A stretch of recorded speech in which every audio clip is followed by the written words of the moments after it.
Plus sulphur तर हे घेतलं होतं. तर त्यामुळे आपला प्लॉट ग्रेनिटी एक नंबर आहे ग्रेविटी. आणि सध्या फंगल इन्फेक्शन वगैरे थांबलेलं आहे, व्हायरस पण थांबलेला आहे.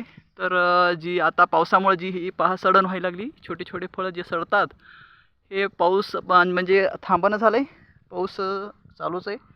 त्यामुळे जे हे प्रॉब्लेम आहे तर ते होऊ नये यासाठी आपण एक ड्रेंचिंग आणि एक स्प्रे इथं आता अपलोड करणार आहोत.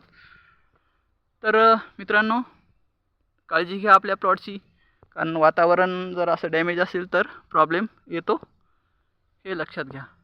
दमट वातावरणामध्ये जर कोल्ड वातावरण असेल तर काही प्रॉब्लेम येणार नाही. Wish you all the best मित्रांनो. थँक्यू, धन्यवाद. जय हिंद, जय भारत.